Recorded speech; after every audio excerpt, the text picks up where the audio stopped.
시청자 여러분 안녕하십니까, 박정호입니다.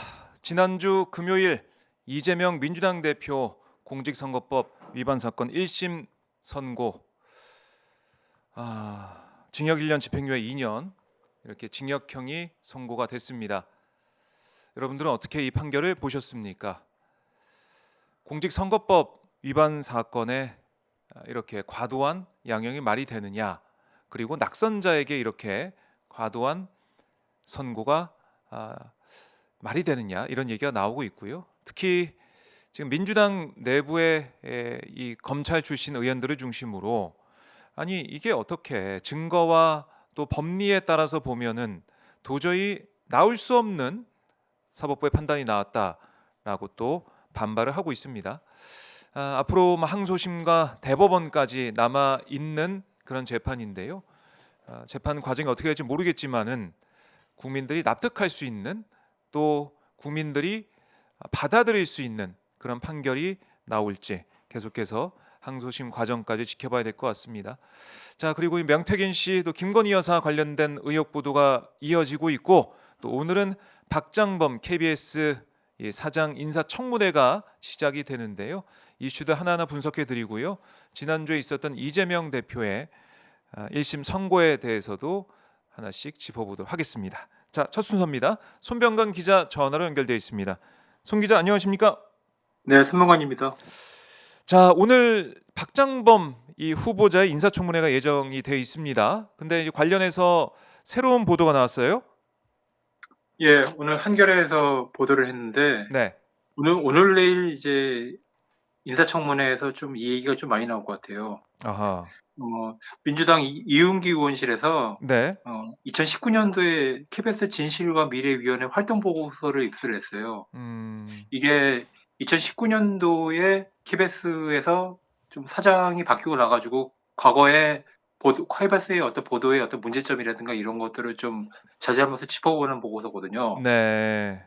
근데 여기서 이제 박장범 후보자가 당시에 사회 2부장인가 그랬는데 그 당시에 했던 행동이라든가 이런 것들이 밑에 있는 이제 하부 직원들 기자들의 어떤 증언을 통해 가지고 당시 행적들이 좀 공개가 됐습니다. 네. 자, 그러면 오늘 청문회에서 다뤄질 것 같고, 결국에는 이 박장범 후보자가 데스크 할 때 KBS가 단독할 수 있는 보도도 막아섰고, 결국 박근혜 정권을 어떻게 보면 방어하기 위한, 지키기 위한 그런 차원의 데스킹한 게 아니냐, 이런 의혹이 계속 불거져 있는 거네요. 예, 그 당시에 이제 한 10월 전후 무렵부터 각 언론사마다 이 최순실 보도 관련해 가지고 여러 가지 태스크포스 팀을 정하고 그랬었는데 네.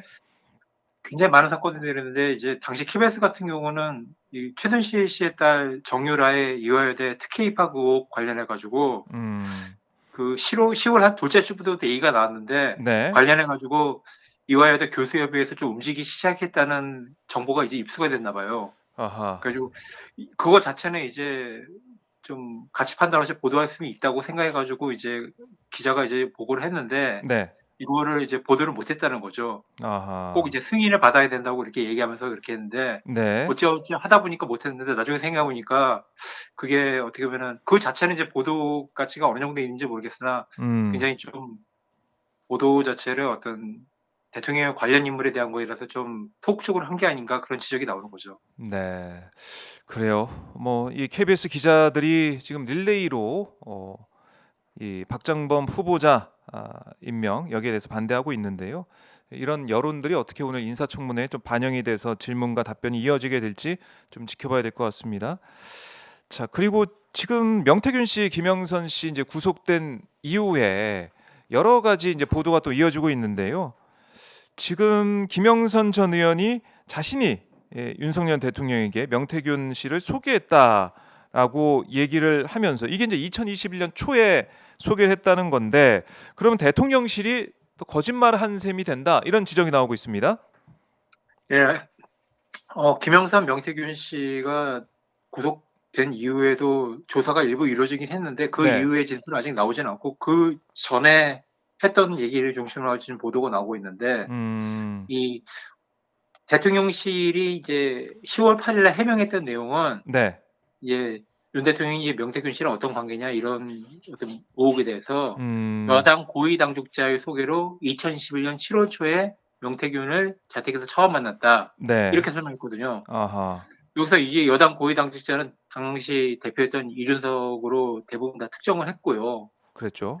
그랬는데 이제 김영선 의원이 검찰에 나와가지고는 자신이 명태균 씨를 대통령 후보에게 처음 소개해줬고 그 시점도 2021년 초라고 얘기를 한 거예요. 아, 시점이 예, 더 예. 빠르네요. 일단 시점이 이제 7월 초를 연초라고 얘기하기는 좀 그럴 것 같고요. 네. 여기서 일단 틀린 게 있고 이 대통령실 해명에서는 그 매개체가 되는 사람이 이제 이준석으로 이제 소개를 했었거든요. 근데 그런 의미에서 그렇네요. 일단은 김영선 의원이 본인이 했다고 이렇게 하면서 일단 대통령실의 음행이 시기랑 사람 모두 다 깨진 게 되는 거죠.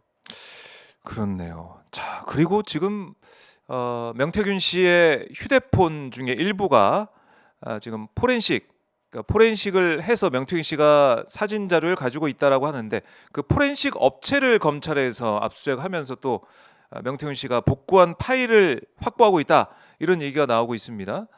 명 씨와 예. 김건희 여사가 뭐 주고받은 카톡, 텔레그램 메시지, 이거 캡처 사진도 있다 이런 보도가 이어지고 있는데 어떻습니까? 이게 좀 공개가 될지 아니면 이걸 좀 매개로 수사가 이뤄질지 이것 좀 주목을 해봐야 될 것 같습니다. 일단은 보통 구속하고 나가지고 한 20일 동안 구속 수사를 할 수 있는 기간이 있는데 네. 구속이 이제 풀릴 시점에 이제 그 기소를 하거든요.